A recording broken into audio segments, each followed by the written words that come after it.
गोविंद डोटासरा जी, सम्मानित मंच, बड़ी संख्या में पधारे कांग्रेस के कार्यकर्ता।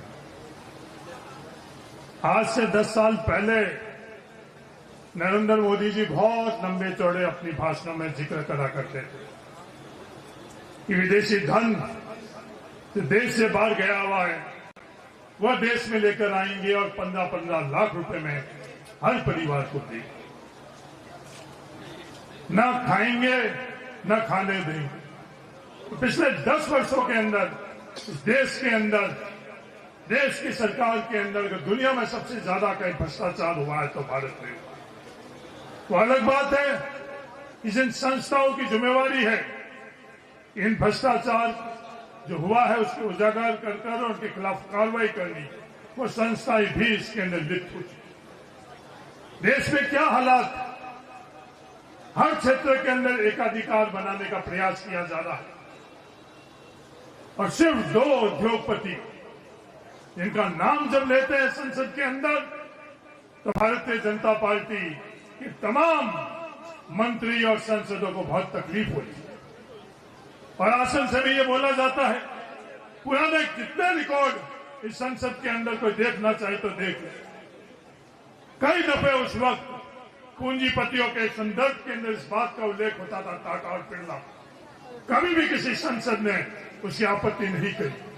पर ये आपत्ति क्यों कर रहे हैं, इस बात को समझने की आवश्यकता है, क्योंकि ये इनके साथ में है, इनके जो कृत्य है ये छुपाना चाहते। हर क्षेत्र के अंदर आज कोयले में क्या हालात बना रखी है, कोयला आयात कौन कर रहा है, अडानी। और हर राज्य सरकार को विवश किया जाता है कि कुछ प्रतिशत वो आयातित कोयला ही उस बड़े दरों के अंदर उनसे खरीदा जाए। आज देश के अंदर एक लंबा किसान आंदोलन चला। लंबे किसान आंदोलन के अंदर किसानों के मजबूती के लिए, के हक और अधिकार के लिए किसान संघर्ष कर रहे थे। आज इस देश का दुर्भाग्य है कि इस देश के अंदर जो न्यूनतम गेहूं का अगर स्टॉक होना चाहिए वो 138 लाख टन होना चाहिए, वो आज के समय के अंदर सिर्फ 75 लाख टन रह गया। 16 वर्षों के अंदर देश के अंदर। और ये स्टॉक करना किससे करवा रहे हैं? नरेंद्र मोदी जी की सरकार अडानी को साइलोज देकर अडानी स्टॉक कर रहे हैं। और पिछले दिनों के अंदर 8% तक गेहूं की जो दर है वो बढ़ी। गेहूं के अंदर अडानी, कोयले में अडानी, पोर्ट में अडानी, एयरपोर्ट में अडानी, हर क्षेत्र के अंदर अडानी कैसे और कैसे इस देश को लूटे। मैं लूटना इसलिए कह रहा हूं कि ये जो हम लोगों की पैसा है बैंक में जो डिपॉजिट हम लोग करते हैं, हम लोगों का पैसा सरकार, भारत सरकार, नरेंद्र मोदी जी की सरकार अडानी को देती है। उस अडानी को मोनोपोली करवाकर उस पैसे से दुरुपयोग करती है। हिंडनबर्ग ने कुछ महीने पहले इस बात का उजागर किया कि खुद अपनी शेल कंपनियों के मार्फत से जो स्टॉक मार्केट है उसके अंदर अडानी पैसा डाल रहे हैं, वो कानूनन तौर के ऊपर बिल्कुल गलत है। इससे पहले भी ऐसी गलतियां हुई। हर्षद मेहता ने ये गलती करी थी तो उस वक्त भारत सरकार ने जेपीसी का गठन किया और दूध का दूध और पानी का पानी हुआ। दोषी जितने भी थे उनके सबके खिलाफ कार्रवाई की। सुप्रीम कोर्ट ने आदेश दिया कि इसकी जांच सेबी करे, पर सेबी चुप, मौन, ये जांच क्यों नहीं करनी थी? वो पूरी देश और दुनिया को लिए बहुत बड़ा प्रश्न था। हमारे देश के अंदर इसके बारे में जांच और खोज होनी चाहिए, पर सभी संस्था मौन है। सभी संस्था A1 और A2 के साथ में है, निष्पक्ष नहीं रही। इसलिए हम लोगों का देश का दुर्भाग्य है कि दुनिया के अंदर दूसरे जगह बैठे हुए के हिंडनबर्ग उस बात का उजागर कर रहा है। ये घोटाला है क्या?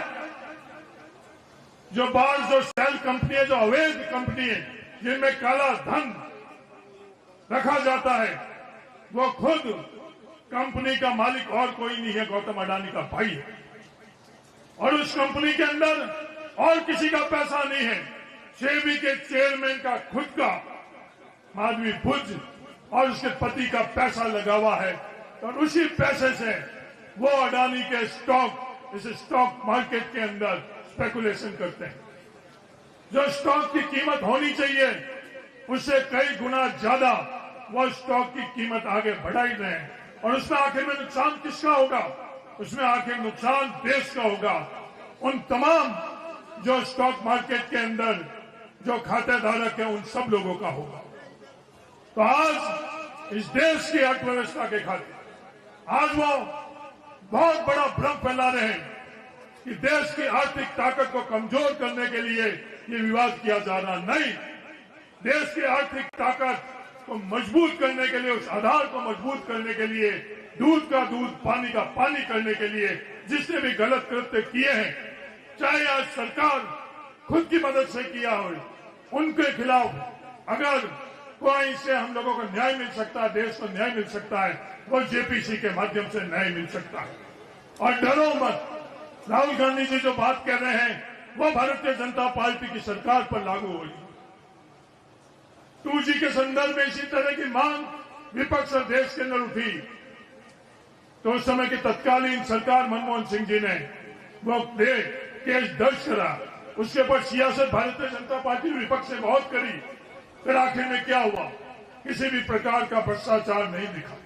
और जब भ्रष्टाचार नहीं दिखा तो आज भारतीय जनता पार्टी और उनके सहयोगी दल इस 2G के संदर्भ में कुछ बात नहीं कर रहे।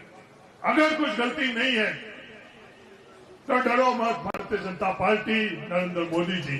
अगर गलती है तो उसको स्वीकार करो और दंड दो। भविष्य के अंदर इस देश की जनता की ताकत से जिसने भी देश की ताकत को, धन को, दौलत को लूटा है उसके खिलाफ कार्रवाई होगी। सिर्फ 60 महीने का हम लोगों को इस लोकतंत्र के अंदर अधिकार मिलता है। 60 महीने बाद जनता के बीच में जाकर और उस अधिकार को हमको वापस रिन्यू करना पड़ता है। मुरारी मीना जी ने जैसे कहा, आने वाले समय के अंदर देश की जनता जान चुकी है। मजबूती से हम सब लोग, कांग्रेस का प्रत्येक कार्यकर्ता देश की जनता के बीच में सच्चाई लेकर जाए और उनके खिलाफ हम लोग एकजुट होकर, जैसे लेटरल एंट्री के लिए यू टर्न करवाया उसी तरह से इसमें भी यू टर्न कराए।